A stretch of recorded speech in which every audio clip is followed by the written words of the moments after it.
Вчера власта го одби предлогот и конечно за да не се разговара во Комисијата за надворешни работи околу Бугарија, но се поизвестно, па од друга страна станува дека ќе добиеме вето и дека дефинитивно оваа година нема преговори.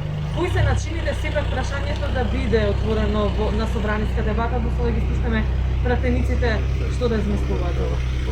Темата Македонија-Бугарија, можното вето и темата евроинтеграциите и проблемите кои што ги има и самата Европска унија и Македонија на тој пат, порано или покасно мора да бидат тема на собраниска расправа и не само тоа, да бидат тема на поголема широка јавна расправа. Бидејќи ова е национално прашање кое што ги засега сите граѓани на државата, доколку власта бега од собранието и не сака да се одзве на нормалните демократски покани, да биде гостин и да даде отчет пред пратениците во Комисијата за надворешна политика или на пленарна седница, тогаш ќе биде принудена власта преку интерпелација или доверба на влада да дојде и да дадат отчет за нивното лошо работење многу наскоро. Кога може да очекуваме интерпелација?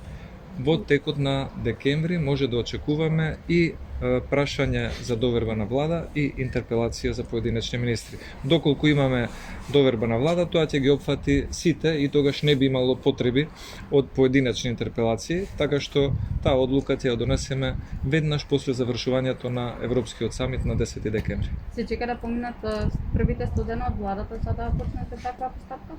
Се чека да заврши самитот на Европската унија на 10 декември, кој што пак термин се совпаѓа со првите 100 дена, но тоа не е толку суштински колку што е суштинска одлуката од Брисел. Пратенички прашања планирате во делот на пратенички прашања? Пратенички прашања според деловникот можеше да се поставуваат и досега, но за жал собранискиот спикер на мои две писмено поставени пратенички прашања, едното до премиерот Заев, другото до министерот за надворешни Османи, и двете ги одби како недозволени, што сметам дека е негова произволна арбитрерна одлука, бидејќи пратенички прашања нема ограничување, може да се поставуваат во секој момент. Но за жал председателот на собранието Џафери во одредени моменти се поставува како да е владен министер. Много.